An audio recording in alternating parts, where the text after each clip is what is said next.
नमस्कार दोस्तों, अनुभव इंस्पायर्ड यूट्यूब चैनल पर आपका दिल से स्वागत है।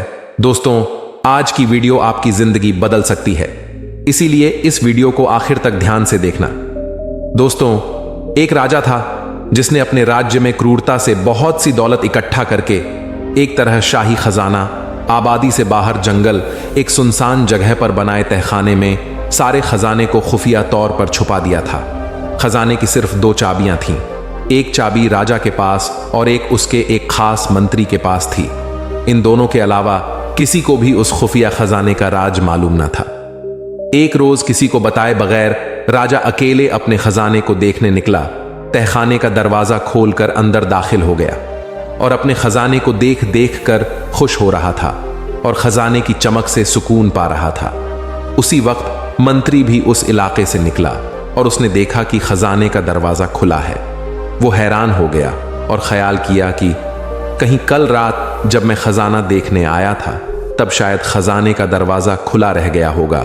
उसने जल्दी जल्दी खजाने का दरवाजा बाहर से बंद कर दिया और वहां से चला गया। उधर खजाने को निहारने के बाद राजा जब संतुष्ट हुआ और दरवाजे के पास आया तो ये क्या, दरवाजा तो बाहर से बंद हो गया था। उसने जोर जोर से दरवाजा पीटना शुरू किया, पर वहां उनकी आवाज सुनने वाला उस जंगल में कोई न था। राजा चिल्लाता रहा, पर अफसोस कोई ना आया। वो थक हार के खजाने को देखता रहा। अब राजा भूख और पानी की प्यास से बेहाल हो रहा था, पागलों सा हो गया। वो रेंगता रेंगता हीरो के संदूक के पास गया और बोला, ए दुनिया के नायाब हीरो, मुझे एक गिलास पानी दे दो। फिर मोती सोने चांदी के पास गया और बोला, ए मोती चांदी सोने के खजाने, मुझे एक वक्त का खाना दे दो। राजा को ऐसा लगा कि हीरे मोती उसे बोल रहे हो कि तेरे सारी जिंदगी की कमाई तुझे एक गिलास पानी और एक समय का खाना नहीं दे सकती। राजा भूख से बेहोश होकर गिर गया। जब राजा को होश आया तो सारे मोती हीरे बिखेर के दीवार के पास अपना बिस्तर बनाया और उस पर लेट गया। वो दुनिया को एक पैगाम देना चाहता था, लेकिन उसके पास कागज और कलम नहीं था। राजा ने पत्थर से अपनी उंगली फोड़ी और बहते हुए खून से दीवार पर कुछ लिख दिया। उधर मंत्री और पूरी सेना लापता राजा को ढूंढते रहे, पर बहुत दिनों तक राजा ना मिला। तो मंत्री राजा के खजाने को देखने आया। उसने देखा कि राजा हीरे जवाहरात के बिस्तर पर मरा पड़ा है और उसकी लाश को कीड़े मोकड़े खा रहे थे। राजा ने दीवार पर खून से लिखा हुआ था, ये सारी दौलत एक घूंट पानी और एक निवाला नहीं दे सकी। यही अंतिम सच है। आखिरी समय आपके साथ आपके कर्मों की दौलत जाएगी। चाहे आप कितनी बेईमानी से हीरे, पैसा, सोना, चांदी इकट्ठा कर लो, सब यही रह जाएगा। इसीलिए जो जीवन आपको प्रभु ने उपहार स्वरूप दिया है, उसमें अच्छे कर्म, लोगों की भलाई के काम कीजिए। बिना किसी स्वार्थ के ओर अर्जित कीजिए अच्छे कर्मों की अनमोल दौलत, जो आपके सदैव काम आएगी। इसे खूब गहराई में पकड़ लो, क्योंकि यही चाबी है जो लगती है। अहंकार अगर हो तो क्रोध पैदा होता है। अहंकार अगर हो तो मोह पैदा होता है। अहंकार अगर हो तो लोभ पैदा होता है। अहंकार ना हो तो कैसे क्रोधित होओगे? कोई गाली देगा, तुम सुन लोगे, तुम तक वे पहुंचेंगी ही नहीं। तुम्हारे भीतर अहंकार का घाव ना हो तो गाली चोट किसे करेगी? अहंकार मूल पाप है, बाकी सारे पाप उसकी छायाएं हैं। किसके लिए तुम लोभ करते हो? किसके लिए तुम चीजों को इकट्ठा करके पागल हुए जा रहे हो? किसके लिए पद, सिंहासन चाहते हो? लेकिन बड़े मजे की बात है कि लोग लोभ को छोड़ने की कोशिश करते हैं, क्रोध को भी छोड़ने की कोशिश करते हैं, मोह को भी छोड़ने की कोशिश करते हैं, बिना यह समझे कि ये छोड़े नहीं जा सकते। यह ऐसे ही है जैसे कोई आदमी अपनी छाया को छोड़ने की कोशिश कर रहा हो। अहंकार के रहते ये कोई भी छूट नहीं सकते। यह हो सकता है कि तुम धोखा दे लो कि मैंने लोभ छोड़ दिया, लेकिन लोभ नए रूप लेकर रहेगा। छाया का रंग बदल जाएगा, लेकिन छाया रहेगी। दिखाई भी ना पड़े तो भी रहेगी, क्योंकि छाया तुम्हारे साथ जुड़ी है। अगर तुमने लोभ छोड़ा अहंकार को बचाकर, तो तुम्हारे अलोभ में भी अहंकार खड़ा हो जाएगा। देखो त्यागी को, वह त्याग से अकड़ा हुआ है कि मैंने सब छोड़ दिया। देखो निरहंकारी को, जो कहता है मैं विनम्र हूं। विनम्रता ही उसका अहंकार बन गई है। अगर तुम उससे कह दो कि हमारे गांव में तुमसे भी ज्यादा विनम्र एक आदमी है, तो उसको वैसी ही चोट लग जाती है जैसे तुम किसी से कह दो हमारे गांव में तुमसे भी बड़ा अमीर आदमी है। विनम्रता की भी होड़ है। होड़ तो सिर्फ अहंकार की होती है, विनम्रता की क्या होड़ होगी? तुम झुकोगे भी तो तुम्हारे झुकने में भी तरकीब होगी, वह भी खालिस शुद्ध नहीं होगा। अहंकार पीछे खड़ा देखता रहेगा कि लोगों ने देख लिया ना कि मैं झुका, कि मैं कैसा विनम्र आदमी हूं, कि मुझसे ज्यादा विनम्र कोई और नहीं है। नहीं, ना तो क्रोध, ना लोभ, ना मोह, इनसे तुम सीधे मत लड़ना। तुम्हारी लड़ाई सिर्फ एक है, अहंकार। और अहंकार को मारने का एक ही उपाय है, ध्यान। क्योंकि जैसे जैसे तुम ध्यानस्थ होते हो, अहंकार तिरोहित होने लगता है। अहंकार बच सकता है गैर ध्यान की अवस्था में। जितने तुम मूर्छित हो उतना ज्यादा अहंकार, जितने तुम होश से भरोगे उतना कम अहंकार। जिस दिन तुम पूरे होश से भर जाओगे उस दिन अहंकार खो जाता है। अगर अहंकार को मिटाना हो तो जागना पड़ेगा, ज्यादा होश पूर्वक जीना, उठते बैठते ध्यान को साधना, चलते फिरते भीतर होश बना रहे, खोए ना, नींद में मत चलना, मूर्छित जीवन को मत चलने देना। जो भी करो जानते हुए करना और तुम चकित हो जाओगे। कभी तुमने जानते हुए क्रोध किया, तुम कर ही ना पाओगे। जैसे ही तुम जागोगे क्रोध का सिलसिला टूट जाएगा। ठीक बीच में जाग जाओगे तो क्रोध वहीं रुक जाएगा, क्योंकि क्रोध को चलने के लिए मूर्छा चाहिए। तुमने कभी देखा कि काम वासना में भरे हुए अगर तुम जाग जाओगे काम वासना रुक जाएगी। काम वासना के लिए मूर्छा चाहिए। होश जितना गहरा चला जाएगा उतने ही पाप तिरोहित हो जाएंगे। मूर्छा अहंकार की जननी है, अमूर्छा निरहंकार को ले आती है। अगर तुम सारे जगत को नाटक की तरह देख सको तो तुम अपनी मौलिक चेतना को पालोगे। उस पर धूल जमा हो जाती है क्योंकि तुम अति गंभीर हो। वह गंभीरता ही समस्या पैदा करती है और हम इतने गंभीर हैं कि नाटक देखते हुए भी हम धूल जमा करते हैं। किसी सिनेमा घर में जाओ और दर्शकों को देखो। फिल्म को मत देखो, फिल्म को भूल जाओ। पर्दे की तरफ मत देखो, जो दर्शक हैं उन्हें देखो। कोई रो रहा होगा, कोई हंस रहा होगा, किसी की काम वासना उत्तेजित हो रही होगी। सिर्फ लोगों को देखो, वे क्या कर रहे हैं, उन्हें क्या हो रहा है। पर्दे पर छाया चित्रों के सिवाय कुछ भी नहीं है। धूप छांव का खेल है, पर्दा खाली है। लेकिन वे उत्तेजित क्यों हो रहे हैं? वे हंस रहे हैं, रो रहे हैं, चीख रहे हैं। चित्र मात्र चित्र नहीं है, फिल्म मात्र फिल्म नहीं है। वे भूल गए हैं कि यह एक कहानी भर है। उन्होंने इसको गंभीरता से ले लिया है। चित्र जीवित हो उठा है, यथार्थ बन गया है और यही चीज सर्वत्र घट रही है। यह सिनेमा घरों तक ही सीमित नहीं है। अपने चारों ओर के जीवन को तो देखो, वह क्या है। इस धरती पर असंख्य लोग रह चुके हैं। जहां तुम बैठे हो वहां कम से कम 10 लाशें घड़ी हैं और वे लोग भी तुम्हारे जैसे ही गंभीर थे। वे अब कहां हैं?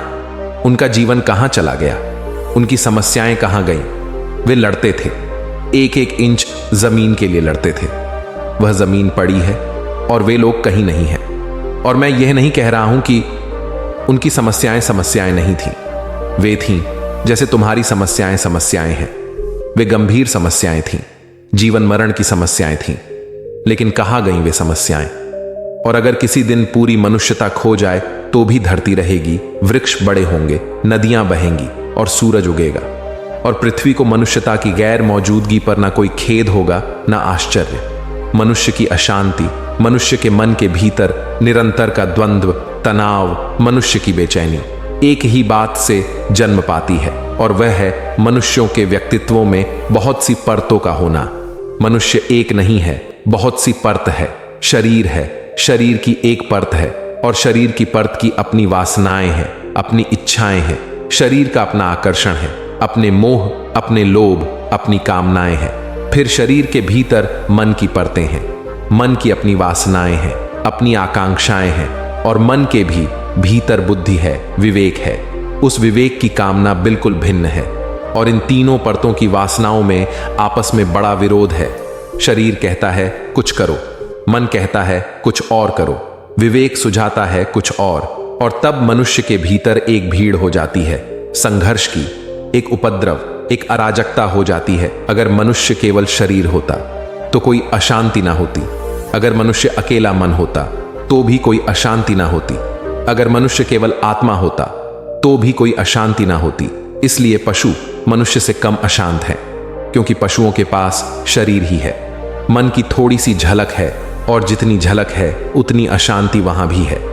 पौधे और भी शांत हैं, वृक्ष और भी शांत हैं। कोई चिंता नहीं, कोई तनाव नहीं, मन की वहां हल्की सी झलक भी नहीं।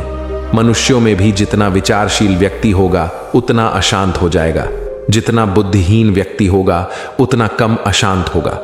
इसलिए जैसे जैसे शिक्षा बढ़ती है, विचार की क्षमता बढ़ती है, बुद्धि तीव्र होती है, वैसे वैसे अशांति बढ़ती है। अमेरिका में पागलों की संख्या सर्वाधिक है। उससे आप प्रसन्न मत होना, उससे आप यह मत सोचना कि हम बड़े सौभाग्यशाली हैं। उसका कुल अर्थ इतना है कि अमेरिका आज बुद्धि के जगत में सर्वाधिक विकसित है। संपन्न घरों में तनाव और चिंता ज्यादा होगी, होना उलटा चाहिए। दीनहीन दरिद्र घरों में उतनी अशांति नहीं है, संपन्न घरों में अशांति है, क्योंकि संपन्नता के साथ बुद्धि भी बढ़ती है। बुद्धि के बढ़ने के साथ संपन्नता बढ़ती है। जितना विपन्न आदमी है उतना बुद्धि का भी विकास नहीं है, अन्यथा वह भी संपन्न हो गया होता। विपन्न आदमी दुखी दीन है, अशांत नहीं है। अर्थ यह हुआ कि हमारे भीतर जितनी परतें होंगी ज्यादा, उतना संघर्ष होगा। अकेला शरीर में कोई जी सके तो विक्षिप्त होने का कोई कारण नहीं है, लेकिन अकेले शरीर में आप जी नहीं सकते। मन पीछे खड़ा है, शरीर कुछ कहता है, मन कुछ कहता है। आप भोजन कर रहे हैं, शरीर कहता है पेट भर गया, मन कहता है स्वादिष्ट है, थोड़ा और लिया जा सकता है। बुद्धि कहती है नासमझी कर रहे हो, क्योंकि यह रुग्णता का कारण होगा, बीमारी बढ़ेगी। 3 परतें हो गईं, कलह भीतर शुरू हो गई। शरीर कोई नीति नियम नहीं मानता, शरीर तो ठीक पशु जैसा है, लेकिन मन बद्धे द्वंद्व में होता है। मन के पास भी पशुओं जैसी वासना है, लेकिन मन के पास मनुष्य के संस्कार भी हैं, समाज का दिया हुआ ज्ञान भी है, अंतःकरण भी है। भूख लगी है, शरीर तो कहेगा चोरी कर लो, कोई हर्ज नहीं है, क्योंकि शरीर के तल पर कोई हर्ज होता भी नहीं, लेकिन मन बेचैनी अनुभव करेगा। अहंकार कहेगा कि अगर चोरी करते पकड़ लिए गए बदनामी होगी। मन यह कहेगा कि अगर चोरी ही करनी है तो इस ढंग से करो कि पकड़े ना जाओ। लेकिन भीतर बुद्धि है, और भी गहरे में वह कहेगी इससे कोई संबंध नहीं कि तुम पकड़े गए या नहीं पकड़े गए, चोरी की कि गलत हुआ। और बुद्धि को कांटा सालता रहेगा। ना भी पकड़े गए तो भी बुद्धि पीड़ा पाएगी कि बुरा हुआ, गलती तो की ही। मनुष्य की अशांति है उसके बहुत परतों में बंटे होने के कारण। इस बात को ठीक से समझ लें तो दूसरी बात समझने में आसान हो जाएगी। वह दूसरी बात यह है कि जिस तल पर उपद्रव होता है, उसी तल पर आप उसी तल की शक्ति से उस उपद्रव को शांत नहीं कर सकते। उससे ऊंचे तल पर उससे बड़ी शक्ति के द्वारा उपद्रव शांत हो सकता है। अगर शरीर के तल पर कठिनाई है तो शरीर ही उसे हल करने में समर्थ नहीं है, उसे मन हल कर सकता है। और अगर मन के तल पर कठिनाई है तो मन ही उसे हल करने में समर्थ नहीं है, उसे बुद्धि हल कर सकती है। और अगर बुद्धि के तल पर कोई कठिनाई है तो बुद्धि उसे हल करने में समर्थ नहीं है, उसके लिए तो आत्मा के निकट ही पहुंचना पड़ेगा। और अगर आत्मा के तल पर कोई कठिनाई है तो सिवाय परमात्मा के तल पर पहुंचे उसका कोई हल नहीं है। इसका मतलब यह हुआ कि जहां कठिनाई है उससे ऊंचे तल पर उसका हल खोजना होगा। हम अक्सर उसी तल पर हल खोजते हैं, इससे कठिनाई बढ़ती है, घटती नहीं। समझें? शरीर में वासना उठती है, आंखें रूप की तलाश करती हैं। ऐसे कुछ संतों की कथाएं हैं कि उन्होंने आंखें निकालकर फेंक दी क्योंकि आंख रूप को खोजती है। शरीर रूप की खोज कर रहा है, लेकिन आंख को निकालकर फेंक देना उसी तल पर है, तल के ऊपर उठना नहीं है। दोस्तों, आशा है आज की वीडियो से आपको जीवन के बारे में बहुत कुछ सीखने को मिला होगा। इस वीडियो को जरूर शेयर करें। हमेशा खुश रहिए, हमेशा सीखते रहिए। अपना ख्याल रखिए। धन्यवाद।